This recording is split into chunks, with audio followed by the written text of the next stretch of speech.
Okay, so hello everyone, welcome to our decent star classes. तो मेरा नाम है आदर्श पटेल और इस एनसीईआरटी टू क्वार्टर वर्जन 2.2 के सीरीज में हम क्लास 12th की एनसीईआरटी काफी अच्छे तरीके से, काफी धमाकेदार तरीके से पढ़ते आ रहे हैं। और जो भी बच्चे हमारे साथ ऐसे शुरू से जुड़े हुए हैं उनको समझ में आ ही रहा होगा कि एनसीईआरटी टू क्वार्टर वर्जन 2.2 का जो सीरीज है कोई एक बवाल सीरीज है भाई। तो जो बच्चे कोई सीरीज को यार मिस करते आ रहे हैं या फिर जो हमारा पिछला लेक्चर नहीं देखे, एक बार पुराना लेक्चर जा करके देखो या फिर जहां से तुम शुरू कर रहे हो वहीं से शुरू हो जाओ। एक एक चीज तुम्हें बहुत अच्छे तरीके से समझ में आएगा। और एनसीईआरटी डिकोड वर्जन 2.2 के सीरीज में एनसीईआरटी की कोई एक ऐसी लाइन नहीं है जो हम छोड़ रहे हैं।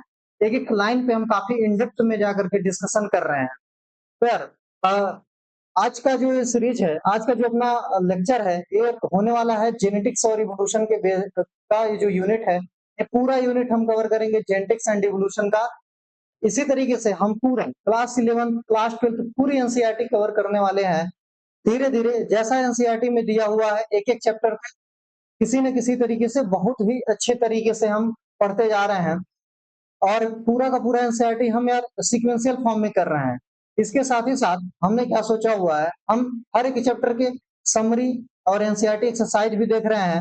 लास्ट में जाकर के हम पर चैप्टर का ऐसे क्वेश्चन की सीरीज लाएंगे जिसमें हम 100 200 क्वेश्चन या फिर 400 क्वेश्चन एक एक चैप्टर से जितने भी मैक्सिमम हर एक लाइन एनसीईआरटी से क्वेश्चन बन सकते हैं वो सारे क्वेश्चन हम करने वाले हैं।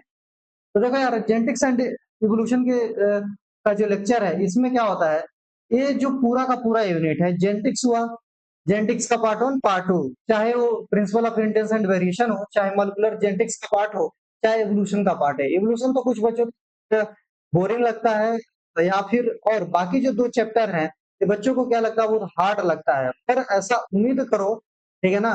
इसमें क्या है कि जो भी यार तुम थोड़ा बहुत इधर उधर देखते रहते हो, ऐसा आएगा वैसा आएगा, ऐसा कुछ भी नहीं है।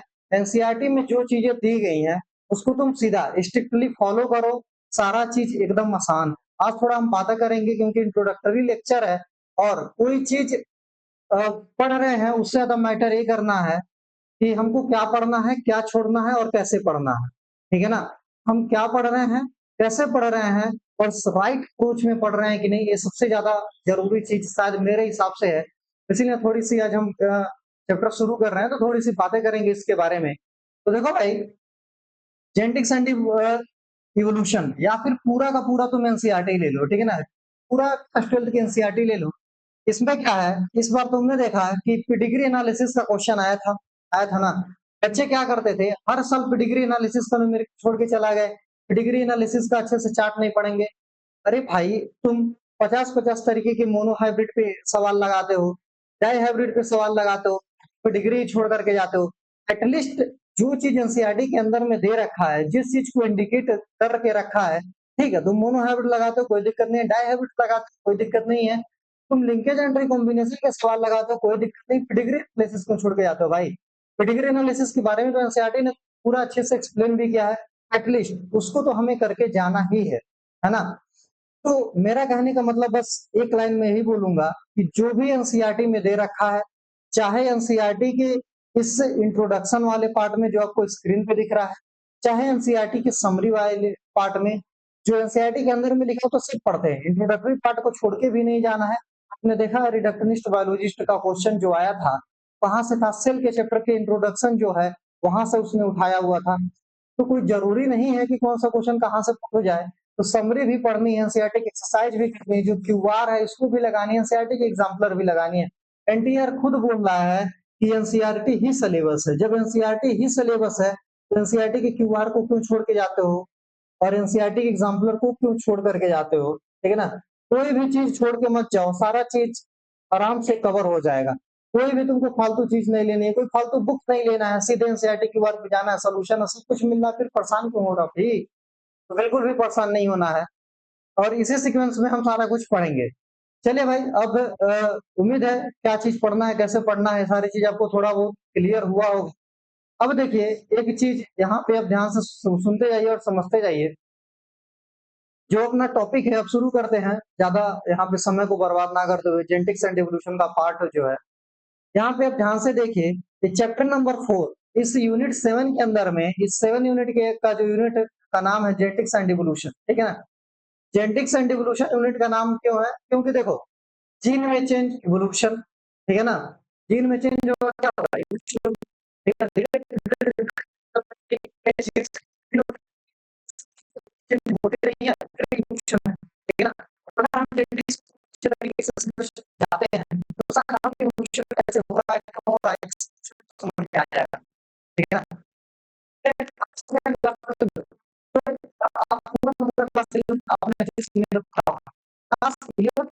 जो चैप्टर है एनिमल किंगडम पढ़ा होगा आप सभी ने, एनिमल किंगडम, चाहे से वो plant kingdom, plant kingdom, animal kingdom को देखो ध्यान से। प्लांट किंगडम में क्या होता है, पहले हम शुरू कहां से करते हैं, तो हम शुरू करते हैं एल्गी से, ब्रायोफाइटा, टेरिडोफाइटा, जिम्नोस्पर्म, एंजियोस्पर्म। ये जो ट्रेंड है कि एल्गी से शुरू कर रहे हैं, एंजियोस्पर्म तक पहुंच रहे हैं, और सारा चीज हम सीक्वेंस में ही तो पढ़ते हैं भाई, एल्गी को पढ़ते हैं, है ना। चाहे तुम बायोडायवर्सिटी क्लासिफिकेशन ले लो, बायोडायवर्सिटी, चाहे तुम बायोडायवर्सिटी वाला चैप्टर, कोई भी तुम चैप्टर ले लो, ठीक है ना। तो इसमें क्या देख रहे हैं कि एक सीरीज ऑफ इवेंट है, एल्गी धीरे धीरे चेंजेस होते रहे, ठीक है ना। किसी में वेस्कुलर बंडल था, किसी में वेस्कुलर बंडल नहीं था, फिर वेस्कुलर बंडल बना, ठीक है ना। तो किसी में ऐसा था कि कॉम्पेनियन सेल, सीप, ये सारा जो पैरामीटर है इस तरीके से धीरे धीरे चेंजेस होता रहा, फिर फाइनली हमें क्या मिल रहा है, एंजियोस्पर्म, जो मोस्ट एडवांस प्लांट है, एंजियोस्पर्म हम ऑब्टेन कर रहे हैं, है ना।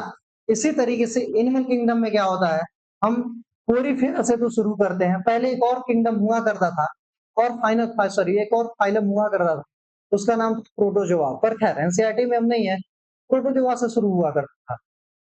तो देखो यार अभी क्या है, कोरीफेरा से शुरू हो रहा है, कॉर्डेटा तक हम जा रहे हैं ना, कॉर्डेटा तक जा रहे हैं हम, मैमल्स पढ़ रहे हैं, यहीं पे तो एनसीईआरटी खत्म हो रहा है कि तुम इनवर्टिब्रेट से वर्टिब्रेट तक पहुंच रहे हो, नॉन कॉर्डेट से कॉर्डेट तक पहुंच रहे हो, कोरीफेरा से लेकर के मैमेलिया तक पहुंच रहे हो, ठीक है ना।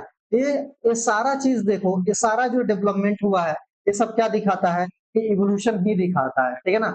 इस जेनेटिक्स एंड इवोल्यूशन के चैप्टर में हम इवोल्यूशन को बहुत ही अच्छे तरीके से पढ़ेंगे। देखो बच्चे गलती क्या करते हैं, सीधे जेनेटिक्स उठाते हैं, प्रिंसिपल ऑफ इंडियन मेडिसिन लाओ, धड़ाक से पढ़ना शुरू कर देते हैं।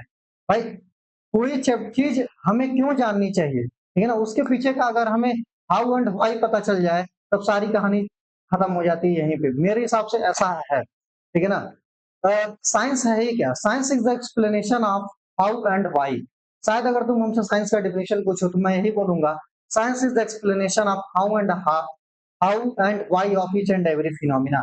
अगर हम बोलते हैं कि अगर हर एक चीज का तुमको हाउ एंड व्हाई पता चल जाता है ना, तो सारा का सारा साइंस तुम्हारे लिए काफी इंटरेस्टिंग हो जाएगा और मोस्ट एक्सप्लोरिंग बायोलॉजी, और तुम्हें एक कॉमिक्स की तरीके से लगेगा, ठीक है ना। तुम्हें बायोलॉजी कभी लगेगा ही नहीं कि हम कुछ हार्ड चीजें पढ़ रहे हैं, तुम्हें कॉमिक्स की स्टोरियां लगेंगी, ठीक है ना।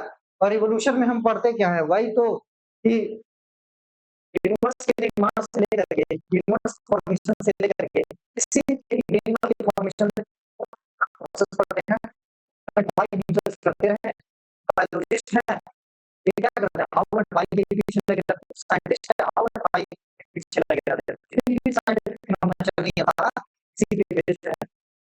क्या और जेनेटिक्स, अगला चैप्टर जेनेटिक्स, हम एक बार समझ लेते हैं कि जेनेटिक्स का बेसिस क्या है। लोगों ने सोचना शुरू कर दिया होगा जेनेटिक्स, ठीक है ना। देखो राजा का राजा बेटा राजा ही बनेगा, ठीक है ना, हाथी का बेटा हाथी बनता है, ठीक है ना, खैर हाथी का बेटा तो हाथी ही बनेगा, बिल्ली का बच्चा बिल्ली बनेगा, राजा का बेटा राजा ही बनेगा, कोई जरूरी नहीं है, गरीब का बेटा गरीब ही बनेगा, जरूरी नहीं है, अमीर का बेटा अमीर ही बनेगा, जरूरी नहीं है, अंबानी का बेटा अंबानी ही बनेगा, शायद जरूरी भी नहीं है ना। तो ये सारा जो चीज है, ये जो सारा प्रिंसिपल है, जब आप जेनेटिक्स को पढ़ोगे तो उसमें खुद लिखा है हाउ एंड व्हाई की खोज ही पूरा का पूरा जेनेटिक्स बताता है, ठीक है ना। और हर एक बायोलॉजी का कहीं ना कहीं प्रिंसिपल क्या है, जेनेटिक्स ही है, ठीक है ना। बिना जेनेटिक्स के बायोलॉजी क्या, बिना जेनेटिक्स के इवोल्यूशन क्या, ठीक है ना। तो यहाँ पे देखो चैप्टर 4 में हम वही पढ़ते हैं, principle of inheritance and variation, कि जो हाथी का बच्चा हाथी पैदा होता है, हाथी का बच्चा घोड़ा नहीं पैदा होता, आदमी का बच्चा आदमी पैदा होता है, आदमी का बच्चा हाथी नहीं पैदा होता है। तो इसके पीछे का हाउ एंड व्हाई क्या है, ठीक है ना। अगर एक चिड़िया बोल रही है तो क्यों बोल रही है, कैसे बोल रही है, मैकेनिज्म क्या है, ठीक है ना। ये सारा का सारा एक्सप्लेनेशन किसमें है भैया, जेनेटिक्स के अंदर में दे रखा हुआ, ठीक। तो वही हम पढ़ेंगे, principle of inheritance and variation. इसमें क्या पढ़ना है, प्रिंसिपल क्या है, इनहेरिटेंस का, ठीक है ना। प्रिंसिपल क्या है, इनहेरिटेंस का, और प्रिंसिपल क्या है, वेरिएशन का, ठीक है ना। ऐसा नहीं है कि हम जो है अपने पापा के एग्जैक्ट कॉपी हैं, या फिर हम जो है अपने मम्मी के एग्जैक्ट कॉपी है। हमारा चेहरा अपने पापा या मम्मी से थोड़ा बहुत मिलता है, पर हम उनके क्लोन थोड़ी हैं, हम उनके थोड़ी हैं भाई। इसका भेदभाव और why, इसका mechanism, किसी के अंदर में छिपा हुआ था, principle of inheritance and variation के अंदर में पूरा होगा भाई, inheritance छिपा हुआ है। चलिए भाई, अब हम फिर से एक चीज, कहानी सारी की सारी शुरू हो जाती है। सभी जानते हो कि अगर जो जेनेटिक्स हम बोल रहे हैं, ये चीजें मेंडल की जो कहानी है, मेंडल की जो खोज है, मेंडल ने जो सारा खोज किया, इन्होंने जो प्रिंसिपल ऑफ इनहेरिटेंस, इन्होंने खोजा कि प्रिंसिपल क्या है, वो कौन सी ऐसी चीज है, ठीक है ना, वो कौन सा ऐसा एलिमेंट है, कौन सी ऐसी शक्ति है, कौन सा ऐसा पावर है जो एक जनरेशन से दूसरे जनरेशन में जा रहा है, ठीक है ना। मेंडल ने पूरे रिसर्च के बाद फाइनली ही एक कंक्लूजन दिया, पूरा का पूरा तुम जेनेटिक्स का कंक्लूजन देखोगे ना तो एक उसका कंक्लूजन ही यही है, या फिर मेंडल के रिसर्च का पूरा सार बोले, पूरा का पूरा समरी बोले, कंक्लूजन बोले, तो उसका भाई पूरा का पूरा कंक्लूजन ही यही है कि कोई तो एक ऐसा एलिमेंट है, कोई तो एक ऐसा चमत्कारिक चीज है, कोई तो कुछ तो है, ठीक है ना। उस कुछ तो को मेंडल ने एक नाम दे दिया, फैक्टर। इसको बोला कि कोई तो एक ऐसा फैक्टर है जो एक जनरेशन से दूसरे जनरेशन में जाता है, और यही जो फैक्टर है, ये पूरा का पूरा बेस है किसका, principle of inheritance and variation का, ठीक। अब जैसे हम कुछ बोल रहे हैं कि कोई तो एक फैक्टर है, समथिंग, हम ऐसे स्टेटमेंट दे रहे हैं, something which transmitted from one generation to another, and that factor is the cause of, या फिर दैट फैक्टर इज द और reason for inheritance and variation. Degree करोगे क्या, क्या साइंटिस्ट डिग्री करेगा जब जब उसका पूरा मॉलिक्यूलर बेसिस या करेगा, ठीक है, और के अंदर में क्या है, एक केमिकल है ना, कौन सी ऐसा केमिकल है जो एक जनरेशन से दूसरे जनरेशन में जा रहा है, इतना बड़ा चेंज ला रहा है, ठीक है ना।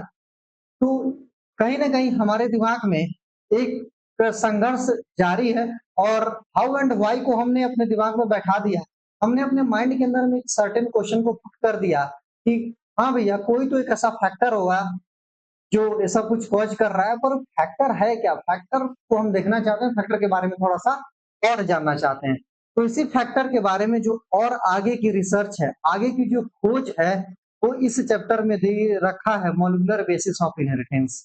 मतलब कि इनहेरिटेंस का मॉलिक्यूलर बेसिस क्या है, क्या बोला, इस इनहेरिटेंस का मॉलिक्यूलर बेसिस क्या है, कौन सा वो केमिकल है, ठीक है ना, कौन सा केमिकल है जो पूरा का पूरा एक जनरेशन से दूसरे जनरेशन में जा रहा है। अगर हम इस केमिकल को जान रहे हैं, जान जाते हैं, तो हमारे लिए बहुत ही सारी चीजें आसान हो जाएगी, और इस फैक्टर को समझने में हमें और ज्यादा मदद मिलेगी। दूसरे चैप्टर में है, अब देखो, अब हम अपने पापा मम्मी की एग्जैक्ट कॉपी है नहीं, थोड़ा ना थोड़ा चीज तो हमारे अंदर चेंज है, तो उस चेंज को हम ज्यादातर जो अच्छे से चेंज है, ठीक है ना, जो उस मेजर चेंज है, या फिर जो भी हमारे बॉडी के अंदर में, चाहे जीन के अंदर में, चाहे फिनोटाइप के अंदर में बदलाव है, ठीक है ना, तो हम इवोल्यूशन के अंदर में पढ़ रहे हैं। इसीलिए इस यूनिट को पूरा नाम रखा हुआ है genetics and evolution. Genetics and evolution में तुमको अच्छे से समझ में आता है, तुम्हारा बहुत ही आसान हो जाएगा तुम समझना, और जब प्रिंसिपल ऑफ इनहेरिटेंस समझ में आता है, तो शायद इवोल्यूशन समझ पाना ठीक है ना।